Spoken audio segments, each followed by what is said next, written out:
Hello out there! How is everybody doing today? Good? Great. Let's get started.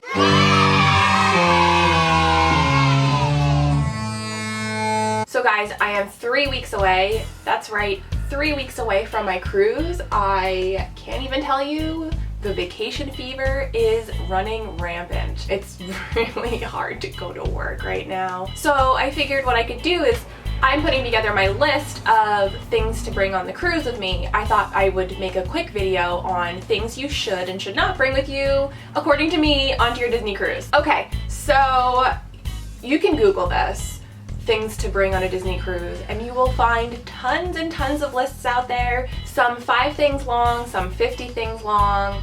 There are tons of lists out there. So this is just the list, according to me, of things that I feel you should bring with you on the cruise. I've got my notes here. Okay, number 1 thing, cruise paperwork. You really need to make sure that you print that stuff out at home and bring it with you. Oh, let me show you. Hold on. A few weeks before your cruise, you get the most magical piece of mail ever, and it's this. It's everything you need to know about your cruise. The first thing you see inside are your luggage tags. Now, you'll put these on your suitcase so that way your stateroom host and the luggage porters know where to send your luggage. It's got your room number, it's got your ship, it's got your sail date, it's got everything you need, and you get a good amount of them. But if you need more, I don't think there's a limit. I'm pretty sure there's not a limit. But if you need more, the luggage porters at port have extra little tags that you can fill out with your information attached into your luggage. Same thing if you lose them. Actually, last year when we cruised, we didn't get this booklet in the mail, which was a real bummer. Now, it's not essential that you have it, but it adds to the excitement because it's like, it's time to go on your cruise. It looks like you've got 2 luggage tags per person, and you don't need to put these on your carry-on. You're just going to put these on your checked baggage, so that way they know where to put them. So it's got more information, it's got a checklist for you, what you need to do, vacation checklist, embarkation information, so it tells you what you need to get on your cruise. We'll talk about that a little bit later too. It's got more sailing details, any reservations that you've booked. So we've booked the Stingray Adventure and Palo Brunch. That's already on here. That's exciting. And then it has any flight information. So if you're using Disney transportation to get to and from the airport, it's going to be in here. It also has airline baggage policies. If you've listed which airline you're flying with, it'll let you know if you have to pay to check bags or not. It tells you about checking in online. And then this is really nice. They've got these little cards in the back with the emergency contact information for you for your cruise. So you can leave this with friends and family, and in case there's an emergency and they need to get in touch with you, it's got the 1-800 number on the back and your stateroom number on the front, so that way they're able to get in touch with you. So bring this with you. There's also some paperwork that you should print out when you do your online registration on disneycruise.com. When you do that, you fill out some information, you're going to print it and sign it before you go. It'll save time in your check-in process at the port. So it tells you when you do your online check-in to print it out and bring it with you. Put it into your folder and just bring this with you. Now, other paperwork that you might need to bring, depending on where your cruise is sailing, you may either need a passport or you may just need a birth certificate and a photo ID if you're over 18 or 16. Anyway. But because we are cruising in the Bahamas and what we are doing is considered a closed loop cruise, actually you don't need a passport. Now, it's recommended because if you have an emergency and you're in Nassau and you need to fly home, or you're at Castaway Cay and you need to get on a plane and get home for an emergency, the only way you can leave is if you have a passport. Otherwise, you have to go through the embassy, and it's really complicated. So depending on your level of comfort, you may or may not want to make sure you have a passport. Now, there are some cruises, I think to Mexico, Caribbean, or Eastern Transatlantic or Western Transatlantic Panama Canal. I think cruises like that, you do need to have a passport. It just depends on whether or not it's a closed loop cruise, which means it begins and ends in the United States. That's when you don't technically need a passport. Let's move on to some more fun things. So fish extender, door decorations. For me, those are a must-have. I talked about fish extender and door decorations in a previous video. I'll link that down below if you want to watch that. But I always like to sign up for fish extender groups. So here's our fish extender. It's a Finding Nemo theme. I made it myself. Don't look at it too closely. You'll see all the mistakes that I made, but it's fine. Also, door decorations. So we've got a little M with a Yoda for my husband. Liam, my son, has a Mickey Jedi. There's porthole decorations that will go, not porthole, is it called a porthole? The little thing on the front of your door. Here's a picture. That's where you're gonna put this around it. So ours is a Donald Duck one. It's really cool. We are from New Jersey, so I'm loud and proud New Jersey. This was mine for Tangled, it's J. And then I also made this little minion porthole. And on the back are just little strips of magnet that are like peel and stick, and they hold them up just fine on the door. Moving on, the next thing on the list is seasick medication, C-bands, or basically any prescription medications in general. If it's your first cruise, I recommend bringing some Dramamine or bonine, I don't know how you pronounce it, we say bonine, with you just in case you are a little susceptible to seasickness, but for me it's mind over matter. Just don't think about it, you'll be fine. Really, the first and last night have only ever been a bit of an issue for me because that's when you're chugging through the Atlantic, and it can get a little choppy, a little windy then, but for the most part you're okay. If you do forget those things, down by the medical bay, they do have some seasick medication that is for free. If you don't want to bring your own, you can just go down and help yourself out to that. Any prescription medications you would need to take, please make sure you bring those with you on your carry-on. Keep them with you at all times.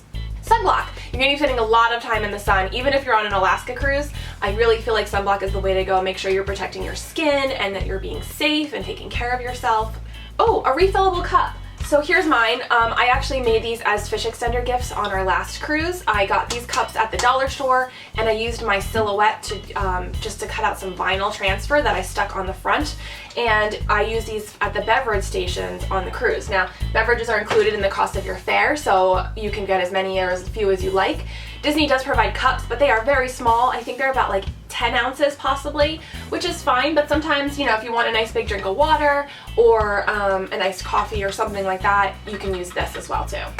I just cut up some sponges and put them in a Ziploc baggie with some dish detergent or dish soap squeezed inside the Ziploc bag, so that way if I need to wash them, I can wash them in my sink in my stateroom, and my sponge is nice and soapy, and I don't have to bring like a thing of sponges, a thing of dish soap. It's all in like a nice little Ziploc baggie.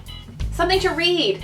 If you are a person that likes to read or listen to audiobooks, I think it's a great time to bring a new book or start listening to a new audiobook that you haven't heard before, because, you know, whether you wake up really early in the morning and you like some quiet time, or you just want to lay in your stateroom and relax for a little bit, definitely bring yourself something to read.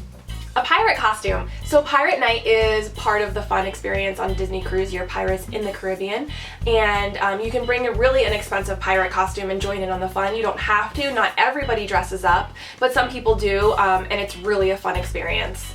Some cash. It's a good idea to bring cash in small bills, 1s and 5s.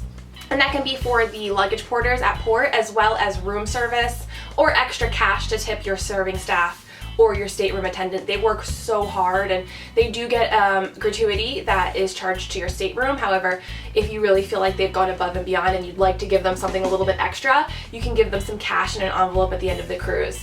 Now, room service is considered included in the cost of your fare. However, it is considered polite to tip your server who delivers your room service $1 or $2, just depending on how much you get. Candy.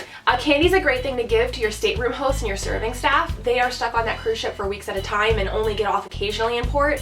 So if you don't want to give them extra money as a tip, you can also give them some candy as well. Glasses or sunglasses are also important. You're going to be, again, spending a lot of time in the sun, and if you wear glasses, you want to be able to see. And if you wear sunglasses, you're able to protect your eyes from the bright sun that's down in the Caribbean and the Bahamas. Swimsuits. I always like to bring an extra swimsuit, just because sometimes it doesn't have enough time to dry in between, you know, time in the pool or the aqueduct or the beach at Castaway Cay. Wherever you are, it's nice to have a spare swimsuit because nobody likes to put on a cold, damp swimsuit, trust me. Speaking of cold, damp swimsuits, there is a laundry line in your bathroom across the shower, so that way you're able to dry your clothes. Don't hang them outside on your balcony, they will blow away, but you can definitely use that clothesline in the bathroom. It just pulls across and attaches to the other side. You don't even need clothespins, but if you'd like to bring them, you can. Obviously any toiletries, toothbrush, toothpaste, they do sell those things on the ship if you forget them, but why not buy them cheaper at home? Bring them with you. A sweatshirt.